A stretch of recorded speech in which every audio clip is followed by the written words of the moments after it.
అన్నా, మీరు చాలా వాటికి సమాధానం చెప్పాలి. మీరు ప్రతిపక్షంలో ఉన్నప్పుడు యూట్యూబర్స్ అంతా నచ్చిండ్రు. ఇక్కడ మీరు ప్రతిపక్షంలో ఉన్నప్పుడు యూట్యూబర్స్ అంతా నచ్చిండ్రు.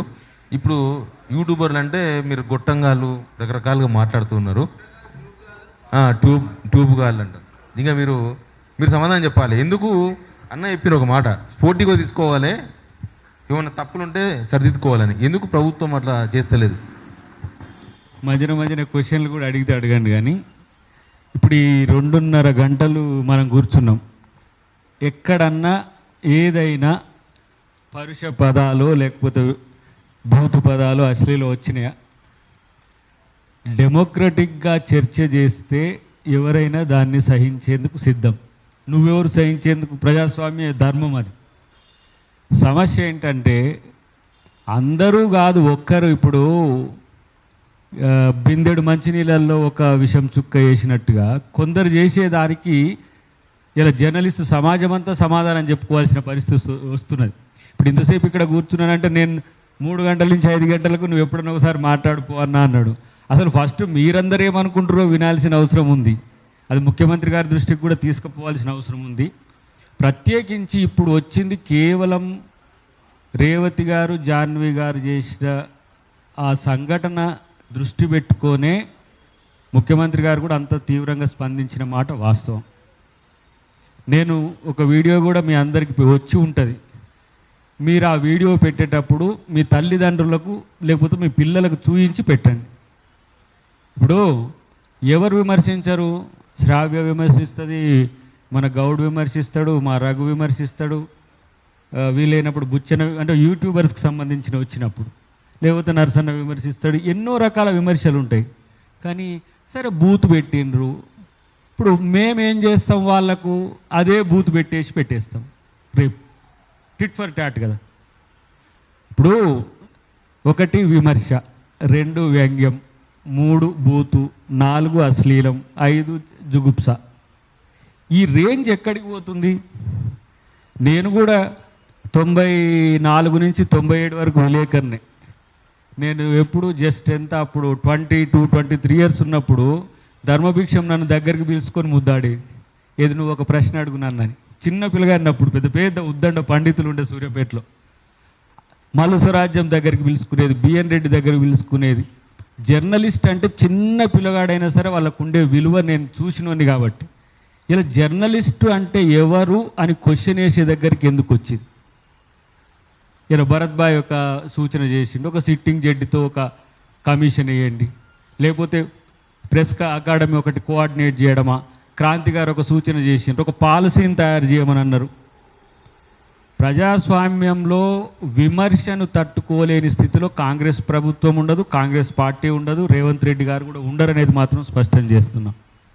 సరే, XYZల యొక్క ఎజెండా ఏదన్నా ఉండని, ఏబీసీల యొక్క ఎజెండా ఏమైనా ఉండని, ప్రభుత్వం చేస్తున్న పనులను విమర్శించడానికే మీరున్నట్టున్నా కూడా సమస్య లేదు.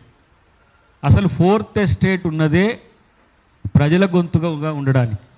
జ్యుడిషియరీ ఒకవైపు అయితే, ఎగ్జిక్యూటివ్ ఒకవైపు అయితే, పొలిటికల్ సిస్టమ్ ఒకవైపు ఉంటే 4th ఎస్టేట్ ఈ ముగ్గురిని కూడా వాచ్ డాగ్ లెక్క చూసే బాధ్యత రాజ్యాంగం ఇచ్చింది. ఎవరో ఇక్కడున్న ప్రభుత్వమో కేంద్ర ప్రభుత్వమో ఇచ్చినది కాదు.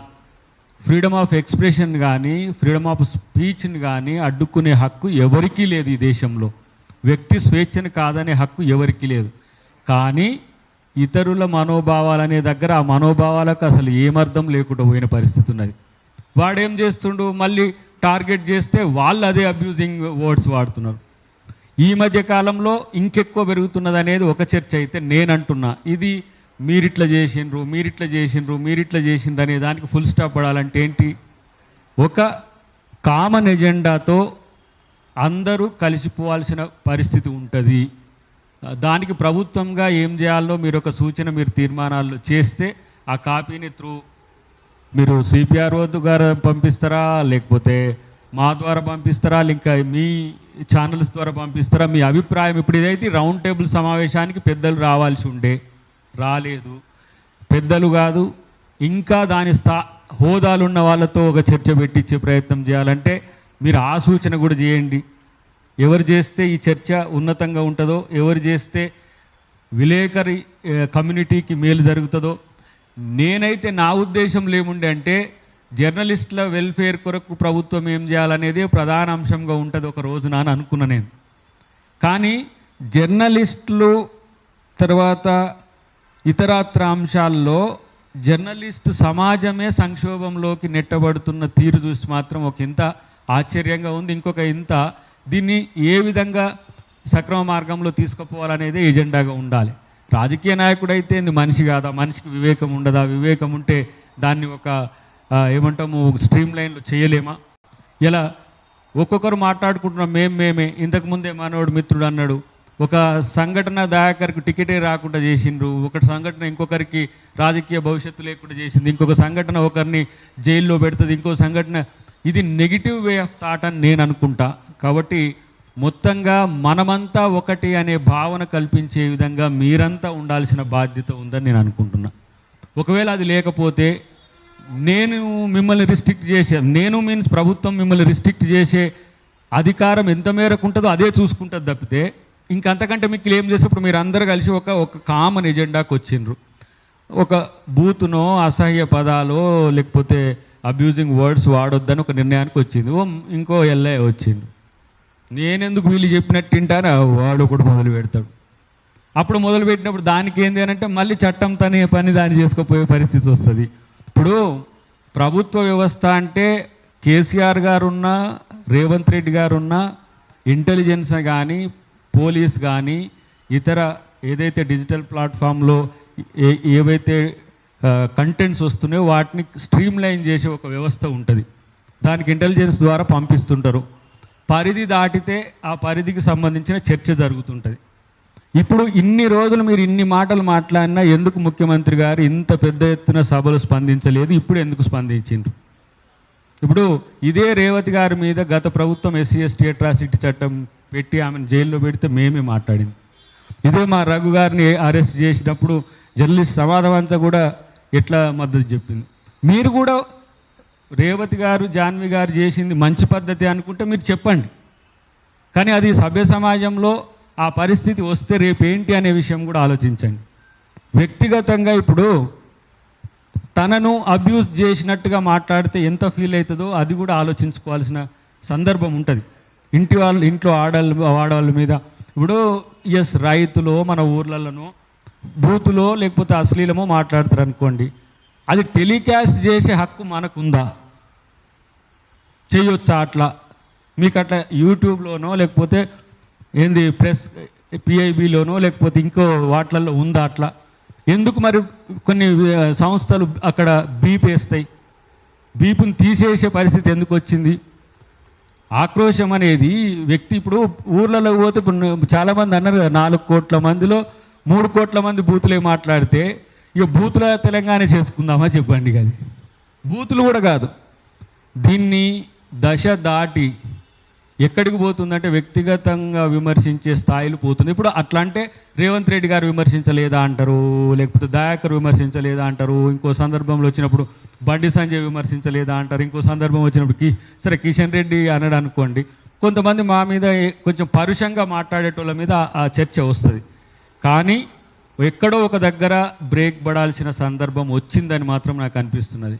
నేను గతంలో అధికారంలో ఉన్న, ఇప్పుడు విపక్షంగా ఉన్న పార్టీ మీద నేను విమర్శ చేయను.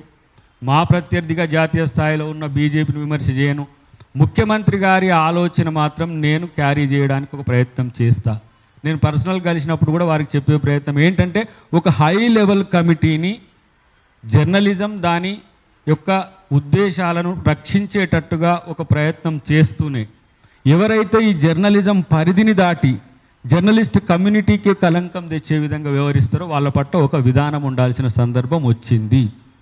ఇప్పుడు యూట్యూబ్ పెట్టుకునేట ఆయనే ఓనర్, ఇప్పుడు ఆయననే నేను వ్యాఖ్యాతకు కూడా ఉండాలని కోరుకుంటాడు. వ్యక్తిగా కూడా కోరుకోవచ్చు, కానీ దానికి ఒక పరిధి ఉన్నది కదా. ఇష్టం వచ్చి ఇప్పుడు పెట్టేసి మొన్న ఎవరు ఆయన చూసిండు, ఈ దయాకర్ ఎవరు అసలు, ఈ దయాకర్కి ఎక్కడ ముచ్చట, కేసీఆర్ను బండి సంజయ్ను విమర్శించేది ఎక్కడ, దాన్ని పెట్టు 1/2 గంట పెట్టిండు. అసలు ఈయనెవరో చూస్తున్నా. ఒకవేళ మీరెవరైతే కూడా దయాకర్ ఎవరో చెప్పాల్సిన అవసరం రాదు.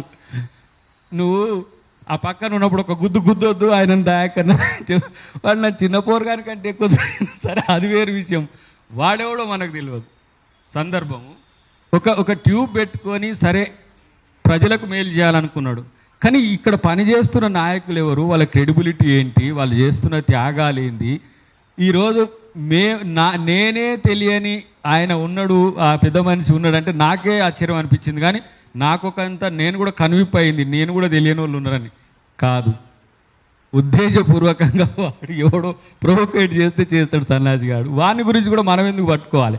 కానీ నేను అంటున్నా, జర్నలిస్టుల త్యాగాలు, నేను నా పక్కన కూకున్న క్రాంతి గారి కాంచి మొదలు పెడితే ఇటు పక్క కూకున్న శివన్నతో పాటు మీ అందరి సర్వీసెస్ తీసుకున్న వాళ్ళం మేము. బుచ్చన్న కానీ రామన్న కానీ దీంట్లో ఎవరు మన మిత్రుడు కానీ మా వార్తలు ప్రసారం చేయండి, మా మూతుల కాడ గొట్టాలు పెట్టిన వాళ్ళు ఎవరు మీరు చెప్పండి? మీ పట్ల వ్యవహరించే తీరు కర్కశంగా ఎప్పుడైనా ఉంటుందా?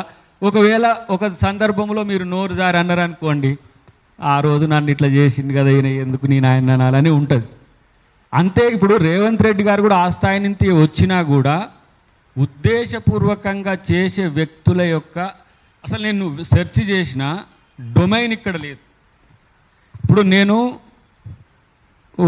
నరసింహులు అని ఒక ఆయన చనిపోతే అక్కడికి నేను గోడ దూకిపోవాల్సి వచ్చింది. ఆ కంటెంట్ను నేను ఫేస్బుక్లో పెడితే 3 minutesలో డిలీట్ చేసిండ్రు. ఎందుకు? ఇలాంటివి ఈ సంఘటనలు సమాజంలో రెచ్చగొట్టే ధోరణి ఉందని. మనకు ఫేస్బుక్ లోకల్ సర్వీస్ ప్రొవైడర్ ఎవరైనా ఉంటే వాటిని ప్రొవోకేట్ చేసే వాటిని రిస్ట్రిక్ట్ చేస్తారు. ఎందుకు చేస్తలేరు? ఈ ఫ్లడ్స్ ఎక్కడి నుంచి వస్తుందంటే ఇక్కడ లేదు డొమైన్. మీరు చేసే విమర్శలకు తట్టుకోలేని ప్రభుత్వం ఏం కాదు. మీరు చేసే ఏవైతే విమర్శలు ఉంటాయో దాంట్లో సద్విమర్శలు ఉంటే స్వీకరిస్తాం, ఏవైనా ఉద్దేశపూర్వకంగా చేస్తే పోనీలే అని వదిలేసే ప్రభుత్వమే. ఇదేం పెద్దగా అంత సీరియస్గా.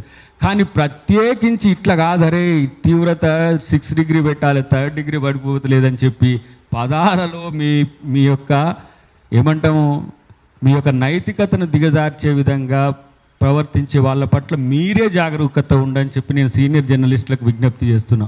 ఇలా నిజంగా అల్లం నారాయణ గారో లేకపోతే పెద్దలు సీనియర్ జర్నలిస్ట్ ఉన్న నాగేశ్వరరావు గారు ఇట్లాంటి వాళ్ళు వచ్చి ఉంటే ఇంకా బాగుంటుండే. రేపు ఆ ప్రయత్నం కూడా శివారెడ్డి గారు మీరు చేయండి. ఈ సందర్భంలో మా మీద నిశితమైన విమర్శలు వస్తే వాటికి సమాధానం చెప్పే ప్రయత్నం చేద్దామని నేను కూడా అనుకున్నా. ఈడ జరిగిన సంఘటన మీ ద్వారా కాదు, మీరు లైవ్లు పెట్టిండ్రు. ఇక్కడ ఉన్న ఇంటెలిజెన్స్ వాళ్ళు ఎవరైనా వస్తే వాళ్ళు కూడా రాసి పంపిస్తారు. మేము కూడా ఇది ఒక పర్టికులర్ పాలసీ వైపు, పర్టికులర్ ఒక విధానం తీసుకుపోయే వైపు తీసుకోవాలని చెప్పి మేము అంటాం, ముఖ్యమంత్రి గారితో అంటాం. అన్నిటికంటే ముఖ్యంగా మనం మాట్లాడేదానికంటే భిన్నమైన ఏమంటాము అర్థం వచ్చే విధంగా ఉంటూ ఇతరుల మనోభావాలకు సంబంధించి ఇబ్బంది అవుతున్న అంశంలో కూడా దృష్టి పెట్టాల్సిందిగా మీ ద్వారా విజ్ఞప్తి చేస్తూ, తెలంగాణ సమాజం ఎప్పుడు కూడా ప్రేమను కోరుకున్నది. తెలంగాణ ఎన్నో త్యాగాల తర్వాత, తెలంగాణ దాదాపు 1200 అమరుల త్యాగాల తర్వాత తెలంగాణ తెచ్చుకున్న తర్వాత ఒక ప్రాంతాన్ని విమర్శించడం అనేది కాదు, కానీ అక్కడ బూతులే నడుస్తున్నాయి, అశ్లీలమే నడుస్తుంది అనే పేరు వచ్చిన తర్వాత మనమేమో కవల పిల్లల్లాగా మనం ఆ స్థితికి దిగజారాల్సిన అవసరం లేదు. ప్రభుత్వం, జర్నలిస్ట్ సమాజమో లేకపోతే పాత్రికేయ సమాజమో మీరు విలువైన లేదంటే గౌరవపూర్వకమైన మీరు అంశాన్ని కనుక ప్రస్తావన తెచ్చి ప్రభుత్వం ముందు పెడితే దాన్ని అంగీకరించి చేయడానికి సిద్ధంగా ఉంది. అట్లనే మీరు కూడా రిస్ట్రిక్ట్ చేసుకోవాల్సిన కొన్ని సందర్భాలు మాత్రం ఉంటాయని చెప్పి తెలియజేస్తూ థ్యాంక్ యూ వెరీ మచ్. అందరికీ థ్యాంక్ యూ. బట్ 7 తీర్మానాలు చేసినాము. ఈ తీర్మాన కాపీని అద్దంకి దయాకరాన్ని కూడా పంపిస్తాం సీఎం గారికి ఇవ్వాలని. స్వయంగా నేను కూడా సీఎం రేవంత్ రెడ్డి గారికి పంపించే ప్రయత్నం చేస్తా. ఒకటి, రేవతి జాన్వీ యాదవ్ జర్నలిస్టులు మొన్న జైలుకు వచ్చిన వాళ్ళు వీడియో పోస్ట్ చేయడం తప్పే, కానీ పోలీసులు ఏదో తెల్లవారుజాము 4 గంటలకు పోయి అరెస్ట్ చేయడం అంతకన్నా పెద్ద తప్పుగా ఈ మీటింగ్ తీర్మానం చేసింది. రమణన్న సాయంతో ఈ తీర్మానాలు రాసినాం మనం. బూతులు మాట్లాడే ఛానల్స్ మూసివేయండి, ఎవరికి అభ్యంతరం